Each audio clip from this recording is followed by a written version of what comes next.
aula da nossa jornada de fisioterapia para a residência. Hoje a gente vai falar o módulo de fisioterapia da criança, partindo aí desde a neonatologia até as alterações que podem ocorrer na criança, tá certo? Vamos lá? Então, gente, já passamos aí por traumato, cardiologia, fisioterapia intensiva e hoje a gente vai falar da saúde da criança. Tem alguns slides, né, as aulas anteriores tá meio trocado, eu ia falar de fisioterapia neuro, tá bom? Eu coloquei a fisioterapia neuro pra gente falar na aula 6, no módulo 6, tá? E hoje a gente vai falar da fisioterapia da saúde da criança, que a gente pega uma partezinha de respiratória também. E como o conteúdo tá bem tranquilo pra vocês, né, tá bem fresco na cabeça de vocês, a gente vai passar agora para fisioterapia na saúde da criança, certo? Bom, primeiro a gente vai começar lá do desenvolvimento do bebê de risco, lembrando, gente, que uma criança até 28 dias ela é chamada de neonato. E aí a gente tem as classificações da idade, de acordo com a idade gestacional, o peso do nascimento e aí essa relação idade gestacional e peso de nascimento, que é chamado de CIO, certo?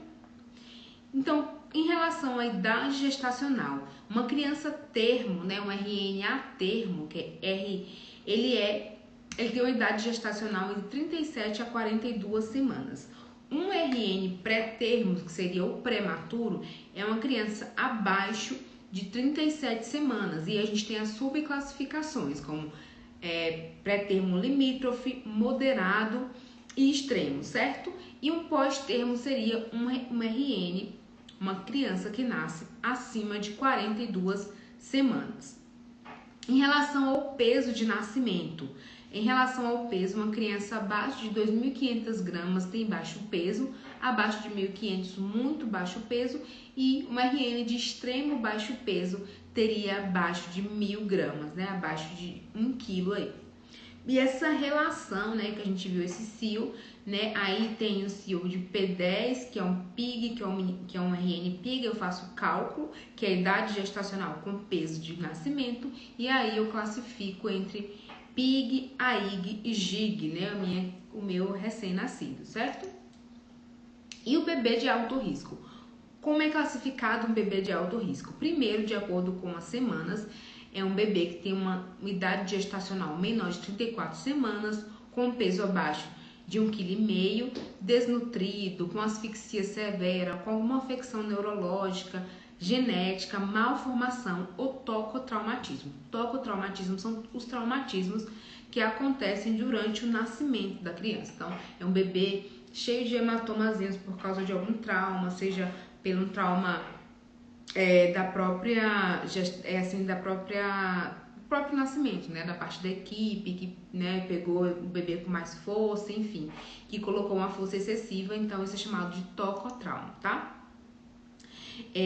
Uma classificação, né, que o RN recebe quando ele nasce é o Apgar, né? O Apgar ele é medido no primeiro minuto de nascimento e no quinto minuto de nascimento. Ele avalia aí a frequência cardíaca, a respiração, o tônus muscular, a cor da criança e a irritabilidade reflexa, né, da criança. A criança ela precisa nascer chorando, com a cor rosada, ela precisa ter um bom tônus, né, que é aquela posição de flexão, que é a posição que ele estava no útero, e a respiração e o choro tem que ser forte e a frequência cardíaca tem que estar acima de 100. Isso aí é uma criança que nasce saudável, né, sem alteração.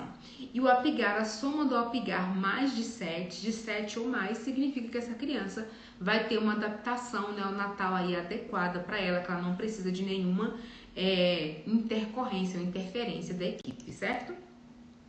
E esse bebê, esse recém-nascido, até o 6º mês de vida, ele fica... Esse recém-nascido não, né? Que é até 28 dias recém-nascido. Esse bebê, ele tem reflexos primitivos, né? Que são os reflexos que são medidos, né, pela equipe quando ele nasce. É o reflexo da marcha, o da voracidade aqui, o tônico cervical, o reflexo plantar, o de Moro e de preensão. Então, até o 6º mês, essa criança tem esses reflexos. Após isso, se esses reflexos continuarem, essa criança tem alguma alteração neurológica, certo? Então, não é normal a persistência desses reflexos até porque são reações automáticas e a criança vai precisar de ter estímulos voluntários, né, e substituir esses reflexos por estímulos voluntários, tá bom? Então, a criança que ela precisa de uma UTI ou de um SIM, o SIM, gente, é uma unidade intermediária, é aquela criança que ela está numa unidade intermediária a uma UTI, uma criança que não precisa de suporte ventilatório, mas nasceu com baixo peso, por exemplo. Então, ela vai ficar nessa unidade intermediária por um tempo para ela ganhar peso, tá? Esses ambientes são ambientes estressantes, né? Para o recém-nascido que acabou de sair da barriga da mãe, que acabou de... que estava num ambiente totalmente diferente. Por quê? Por causa da luminosidade, e aí tem uma interrupção do sono, os próprios ruídos da UTI, né? Dos monitores, né? Os procedimentos cirúrgicos, né? E de enfermagem, de fisioterapia também que eles recebem, né? A estimulação intensa. E aí, tudo isso gerando o risco de desenvolvimento da criança. Quem já entrou numa UTI neonatal ou não, sim, sabe que a gente tenta o máximo possível reduzir todos esses fatores estressantes, mas não tem como, né? De uma certa forma, a equipe tem que ligar a luz da UTI 3 horas da manhã, as meninas da enfermagem para trocar fralda, enfim. E aí acorda todos os bebês, então, sempre tem esses estímulos, tá? Tudo isso prejudica o sistema nervoso e a maturação dessa criança, né? A própria zoada que a gente faz, o próprio alarme do monitor, né? Que às vezes é de uma outra criança, mas estimula a que estava do lado. E aí a gente tem o desenvolvimento normal da criança, desde a barriga, com 28 semanas, a criança é totalmente hipotônica, ela não tem aquela flexão fisiológica que ela precisa nascer. E aí isso começa às 32 semanas e vai aumentando esse tônus flexor. Todo recém-nascido precisa ter esse tônus flexor, essa musculatura flexora mais forte do que a extensora, que é a posição que ele fica na barriga. Então, à medida que o músculo vai se desenvolvendo, ele vai ficando, né, naquela posição de flexão na barriga e ele nasce assim até... Com a gravidade, esse tônus vai diminuindo, certo? E aí, esse tônus flexor, como eu falei, ele vai diminuindo e o tônus extensor vai aumentando, justamente por conta da gravidade, tá bom? Isso é responsável pela maturação do sistema nervoso central. E a gente tem que essa criança, esse recém-nascido, ele tem uma musculatura ainda... A maior parte dos músculos são formados, mas as fibras musculares elas não são iguais às de um adulto. Ele tem de 5% a 10% da fibra muscular tipo 1, que com 20 a 24 semanas de gestação, tá? E quando ele nasce, ao final da gestação, ele tem uma quantidade de fibras tipo 1 igual às fibras tipo 2. Lembrar que as fibras de tipo 1 são fibras que são resistentes à fadiga, são aquelas fibras glicolíticas que precisam de oxigênio. E a tipo 2 são as fibras de contração rápida, né? São fibras para atividade anaeróbica, para atividade imediata, tá bom?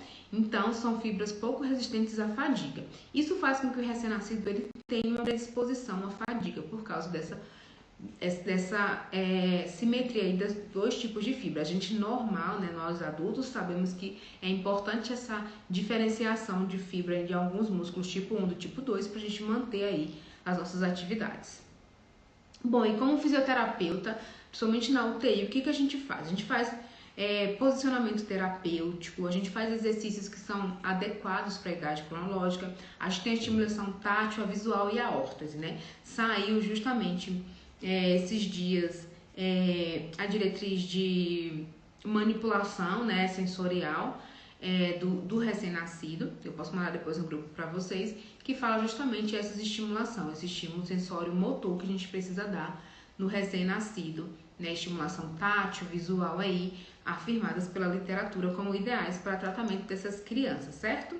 E aqui os posicionamentos que a gente faz na UTI, né, em decúbito dorsal, decúbito lateral, que vai ser justamente responsável para manter o tônus desse recém-nascido, que nasce antes do tempo e que, consequentemente, não tem a musculatura flexora. Então, como fisioterapeuta, a gente tem que o quê? Estimular que essa criança mantenha a postura flexora para o desenvolvimento do sistema nervoso dela e o desenvolvimento músculo-esquelético, certo? Por quê, gente? Porque essa posição hipotônica com posicionamento insuficiente vai levar o quê? A deformidades musculoesqueléticas e as restrições no movimento. por isso que a gente intervém, tá certo? E aí, quando eu faço mau alinhamento, né, eu posso fazer o quê?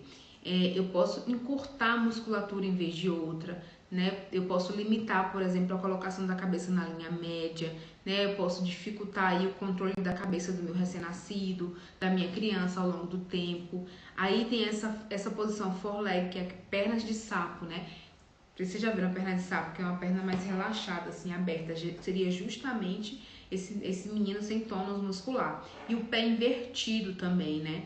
Que a gente tem aí o desalinhamento músculo-esquelético e aí as limitações funcionais nesse quadro aí que acometem essa criança, tá bom?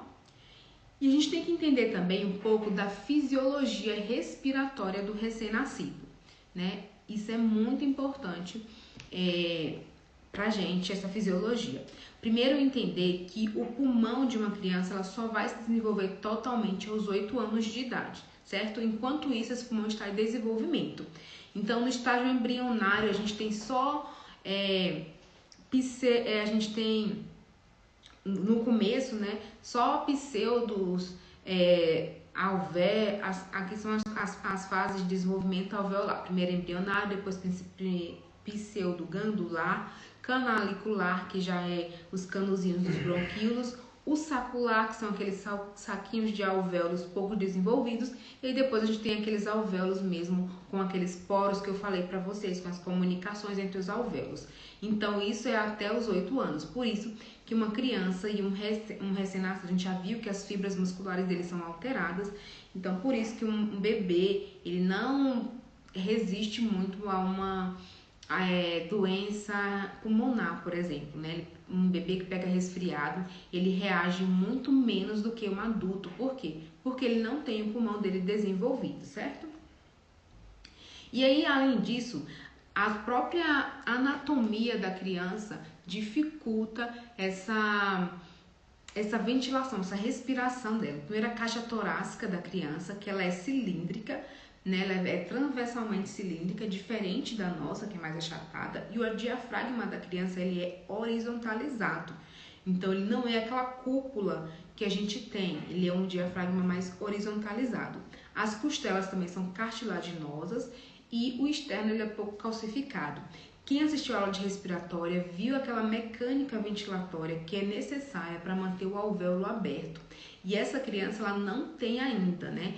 Então, por ela ter essas costelas cartilaginosas, então não tem aquela costela com tendência a abrir, aquela complacência das costelas, o tórax também, o diafragma horizontalizado dificulta também, né, com que esses alvéolos permaneçam abertos.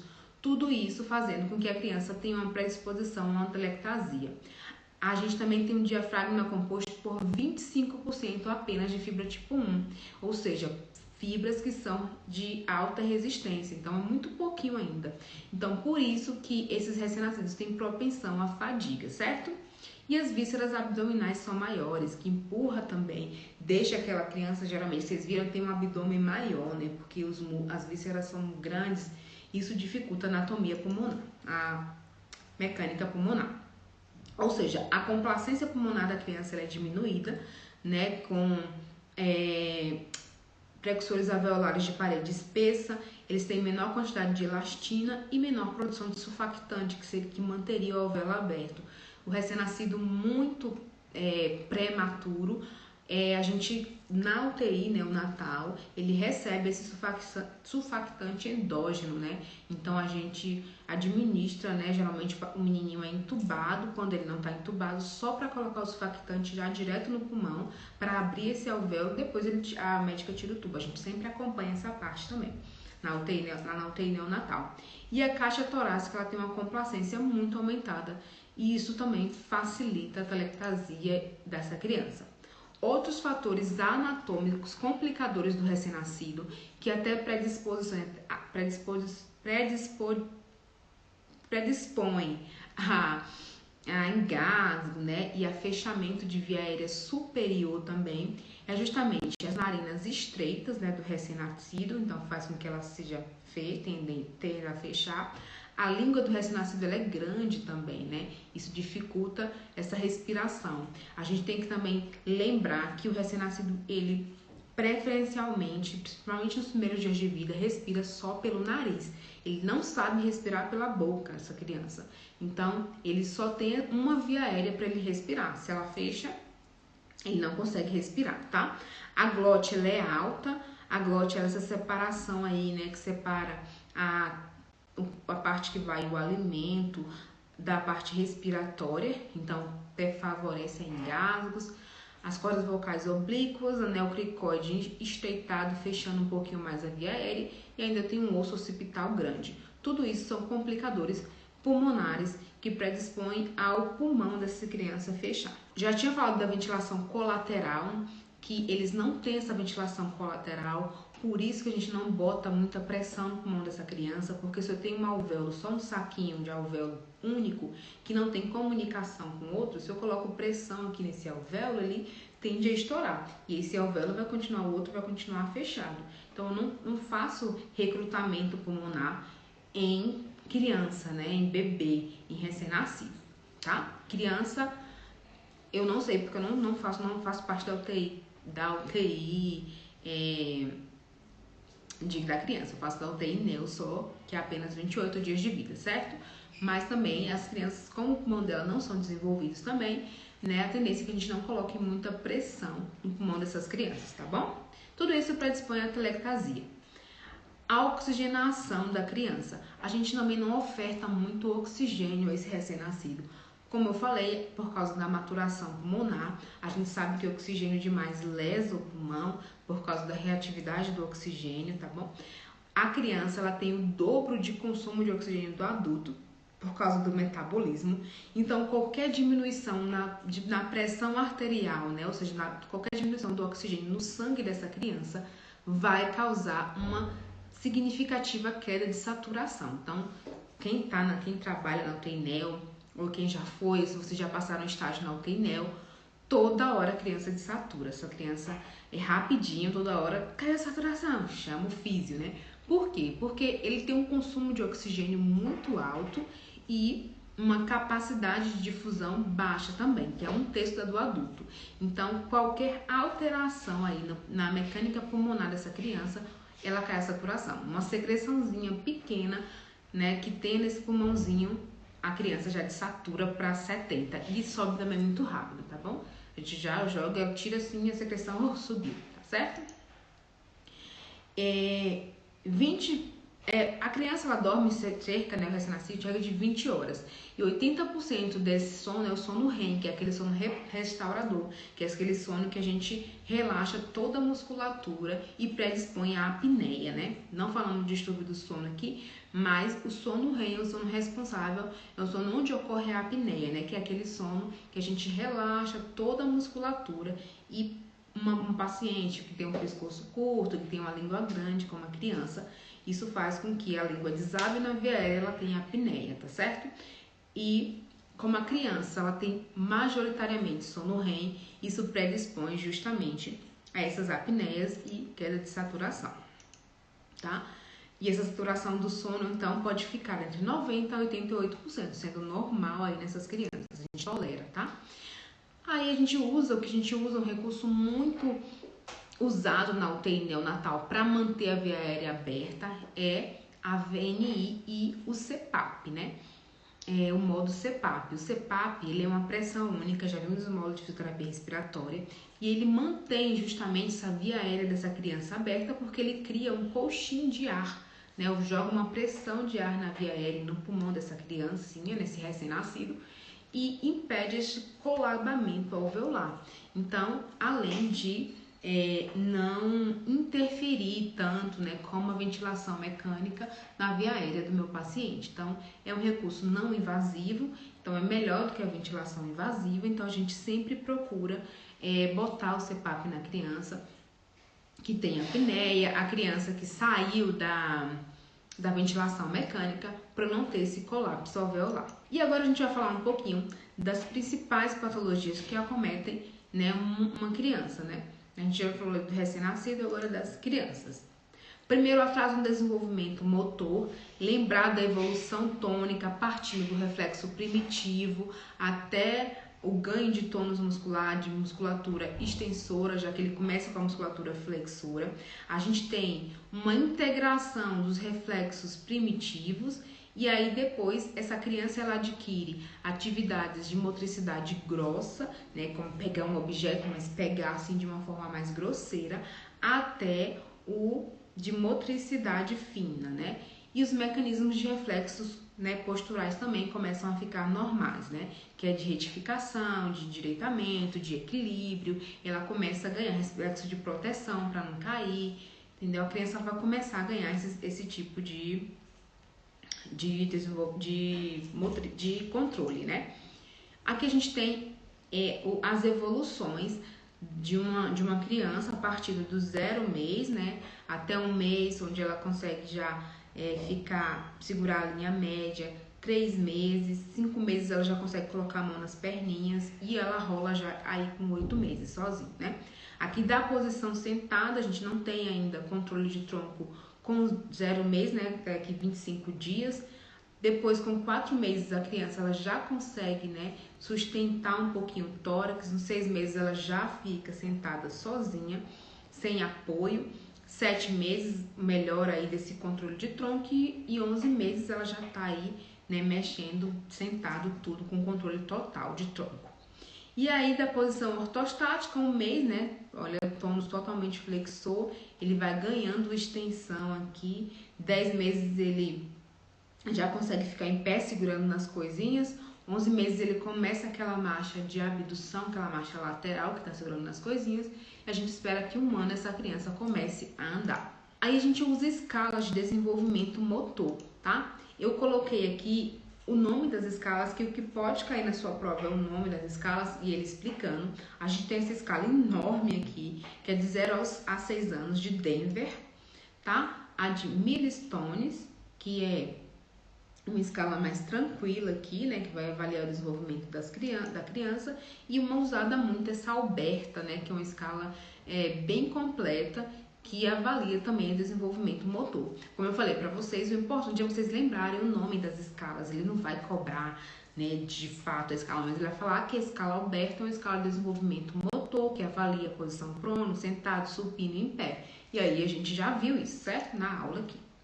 E o desenvolvimento motor atípico seria o quê? Seria uma disfunção dessa alteração de tônus, ou seja, uma criança que nasce com hipotonia, uma persistência do reflexo primitivo, né? A gente tem a ausência, né, ou etapas assim de motricidade grossa, tardia, e aí um mecanismo anormal da postura, dos reflexos, ele não tem reflexo de proteção, justamente isso leva ao desenvolvimento motor atípico. Uma patologia que acomete as crianças também é a AME, né, que é a amiotrofia espinhal, que é um distúrbio no motoneurônio inferior, né, causado por doenças, traumas, degenerações vasculares. A gente tem aí uma perda ou atrofia de reflexos profundos, uma hipotrofia, uma atrofia, uma paralisia flácida e uma fibrilação. Uma fibrilação, contrações de fibras individuais. A gente tem essa escala aí da AME, que vai do tipo 0, né, que é o pré-natal, até o tipo 4, né, que é criança maior de 21 anos, já é adulto aí. A tipo 3 até 12 meses, né, a criança anda independente, porém perde a habilidade com a progressão da doença. E a gente tem as fases aí da AME, né, porque ele pode cobrar na tua prova AME tipo 1. Então você sabe que é de 0 a 6 meses que a criança não consegue sentar, sem apoio, certo? Uma outra alteração que a criança pode ter é essa paralisia do plexo braquial obstétrica, que é um erro obstétrico aí, que faz com que a criança seja lesada, o plexo braquial, né? Então a gente tem 2 classificações, que é a ERB, o reflexo superior, que é de C5 a C6, às vezes C7, e a de Kumplic, que é a mais inferior, de C7 a C8, e a total de C5 a T1, né? Então, normalmente a gente tem a mistura dessas duas aí, né? Então, é justamente uma falha obstétrica que vai fazer com que, né, o médico gere uma força maior aí nessa criança quando ele puxa ela, lesando aí esse plexo braquial. E a criança fica aí com essa alteração, com essa lesão de ombro aí. E a gente viu, né, que o ombro ele é uma articulação que precisa dessa musculatura para ser sustentado. E isso faz com que essa criança tenha várias alterações aí nessa parte de cervical e braço. Espinha bífida. A espinha bífida é uma má formação, um erro no fechamento, né, da coluna vertebral, do desenvolvimento da coluna vertebral. A gente tem um fechamento incompleto do canal e aí a gente tem uma falha na fusão dos arcos vertebrais. Aí pode ser acompanhada pela protusão ou por displasia na medula e suas membranas. A consequência, né, desse não fechamento é paresias progressivas, perda de sensibilidade, distúrbio na marcha, distúrbios de esfíncter e tracionamento de cauda equina. Tá? As anomalias são reflexo acriano, encurtamento de panturrilha, o pé equino e aí tem um comprimento desigual de membros inferiores, né? Aqui a gente tem a diferença, a gente tem aqui a espinha bífida, né? E aqui o que seria normal, e aqui a espinha bífida. A gente tem aqui, ó, a espinha oculta. Aqui a gente tem a espinha bífida, a mielomeningocele, onde a gente não tem as raízes nervosas saindo por essa protusão aqui e fechamento do canal. A gente vê uma interrupção aqui, ó, dessa inervação. Então, isso que faz essa alteração neurológica. E aí, a mielomeningocele, né? Quando eu falo mielomeningocele, eu tenho a inervação aqui da medula saindo por esse extravasamento aqui, né, nas costas da criança, tá? Então, a diferença entre meningocele e mielomeningocele, que seria mais grave, tá bom? Outra alteração é a encefalopatia crônica não progressiva, né, que é a paralisia cerebral, também conhecida como encefalopatia crônica não progressiva, né, que é causada por uma não oxigenação também do cérebro da criança, que faz com que a criança PC, né, a criança com paralisia. É uma doença que acomete o sistema nervoso central, justamente nessa fase de maturação, por qualquer motivo, né? Sendo que o fator causal mais importante, geralmente, é essa falta de oxigenação por algum evento no nascimento, e aí esse sistema nervoso central da criança não recebe oxigênio adequadamente por algum tempo. Quanto mais tempo sem oxigênio, maior a lesão, e essa criança ela fica com essas alterações motoras, que podem ser espasticidade, atetose, ataxia, hipotonia, ou qualquer desses distúrbios musculares de forma mista. E a gente, como fisioterapeuta, que vai avaliar qual distúrbio que essa criança tem por causa dessa PC, tá? Terminando, a gente vai falar, e na prova, gente, como é que vai cair? Vamos fazer uma questão de prova aqui. Essa questão foi da residência de 2022, tá? Esqueci, não saiu outro 2 aqui, mas foi de agora, de 2022. A prova de 2021 para essa residência aí, para os residentes que estão fazendo agora aí, tá? Bom, vamos ler. Paciente de 10 meses de idade com diagnóstico de paralisia cerebral, que a gente acabou de ver, né, que é encefalopatia crônica não progressiva. Aí ele falou dessa escala, né, de cross motor. Eu não coloquei aqui, mas depois eu vou mandar para vocês essa escala, que é grau 2. Na avaliação fisioterapêutica apresenta reação de proteção anterior presente à esquerda, reações de proteção lateral e posterior ausente, hipertonia do membro superior e inferior à direita, hiperreflexia occipital, patela e aquileu à direita, reflexo tônico cervical presente, que é o RTA, né, que seria aquele reflexo primitivo, mas ela já tem 10 meses, né? Lembrando que é até os 6. Quanto ao quadro de desenvolvimento motor lactente, rola de apoio de pano para supino e para o lado, senta sozinho, mas não engatilha, fica de pé usando o membro superior e permanece na posição de ortostatismo sem descarregar o peso no membro inferior direito. Ele deu a frequência cardíaca, que está normal, né? Que é da criança é acima de 100, a frequência respiratória também é mais alta nessa criança. Depois eu vou mandar também um quadrinho, gente, que fala da frequência respiratória normal, da cardíaca, né, de acordo com a idade, tá? E a saturação 98. E aí, com base, né, nesse texto, vamos julgar os itens. A questão 30, vamos lá. É possível afirmar que o paciente em questão apresenta a classificação de hemiparesia e hemiplegia direita quanto à topografia. A gente volta lá no texto e vê que a criança ela tem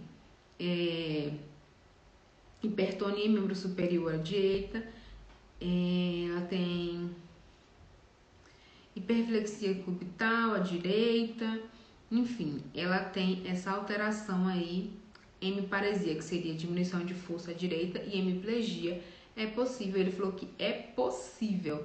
Então, essa questão não está certa porque ele não afirmou corretamente, mas ele disse que é possível devido às alterações que foram ditas aqui no texto. Não vejo nenhum erro nessa questão 30 correta, certo? Ele falou aqui na questão 31, pela idade da paciente, que é 10 meses, o RTA, que é o reflexo primitivo, encontra-se dentro da normalidade, gente? Acabamos de dizer que não, né? Que ele precisa ficar até apenas aos 6 meses, a criança está fazendo quase 1 ano aí. A fim de embasar seu tratamento em evidências científicas, 32, né? O fisioterapeuta responsável pelo paciente deve realizar o treinamento de marcha em esteira, treino de contenção de membro superior e treino dirigido por objetivos. Gente, o que vocês colocariam nessa questão? Como é que a gente faz um treino de marcha com a criança que ela tem aí, ela não consegue apoiar o pé esquerdo aí, direito ainda, né? Ela tem esse reflexo assim, occipital ainda, ela não tá usando ainda o lado direito, ela não engatinha ainda, né? Então eu não vou treinar marcha ainda numa criança que não engatinha ainda, né? Ela precisa passar por essa fase de engatear, né? Para descarregar o peso aí aos poucos. Então, como fisioterapeuta, a gente treinaria primeiro essa parte de engatinhar, não essa marcha abdutora. E para responder essa questão, eu preciso saber de todo aquele desenvolvimento motor lá que a gente mostrou, tá certo? Então, essa questão tá errada. A classificação, então, que tá errada é isso, né? Por causa que ela engatia, então vocês grifariam. A classificação motora, né? Desse cross motor, que é a escala aí para a criança PC, indica o diagnóstico restrito, no qual provavelmente será a criança necessitar de uso de cadeira de rodas. Tá errado. Mesmo que você não soubesse, gente, essa escala, você colocaria errado por quê? Porque a criança, ela fica em pé já, usando o membro, ó, fique de pé, usando o membro superior esquerdo, permanece na posição de ortostatismo, sem descarregar peso. Então, assim, dá pra gente ainda treinar marcha nessa criança, mas aí eu vou mandar a escala pra vocês. Essa questão, ela tá errada, dava pra responder, mesmo sem saber a escala. Continuando, 34. Aí ele fala aqui que a partir dos seus conhecimentos de avaliação da intervenção fisioterapêutica, vamos falar um pouquinho de UTI neonatal, que cai também na prova de vocês. As características anatômicas do recém-nascido, com maior retificação do diafragma, menor quantidade de alvéolos, favorecem que evolua insuficiência respiratória com rapidez. Sendo assim, é fundamental que a identificação dos sinais de desconforto respiratório na inspeção do neonato seja feita com precisão. Totalmente correta essa questão, foi tudo que a gente falou nessa aula, né? Dentro do contexto de internação hospitalar, é fundamental a realização da escala de dor do paciente recém-nascido. Uma escala utilizada para identificação de dor é a Neonatal Infant Pain Scale, que é a NIPSE, que é fácil de aplicação, porém de baixo custo. Vou mandar essa escala também, uma escala que a gente realmente usa. Ela não é de tão fácil aplicação assim, por isso que essa questão está errada, mas eu vou mandar essa parte de... A primeira frase está totalmente correta, mas a segunda, ele falou que é de alto custo, não é de alto custo, é uma escala normal que você imprime e você faz lá na hora. Na verdade, o erro mais é que não é de alto custo, certo? Vou mandar para vocês a escala. E a próxima, o tratamento fisioterapêutico da unidade de terapia intensiva deve ser humanizado em sintonia com as demais equipes. Totalmente correto, né? Que ele está falando que o tratamento deve ser humanizado. Exemplo de condutas humanizadas são, vamos ver, método canguru, sim. O método canguru é um exemplo de conduta humanizada, é um método humanizador, né? Controle da dor também. Posicionamento funcional também, e o controle de ruídos, né, que a gente viu, que a gente tenta ao máximo reduzir os ruídos, né, para manter, para desenvolvimento neurológico desse paciente e também por uma questão de humanização na assistência também. essa questão está totalmente correta. A 36. Bom, gente, é isso nossa aula.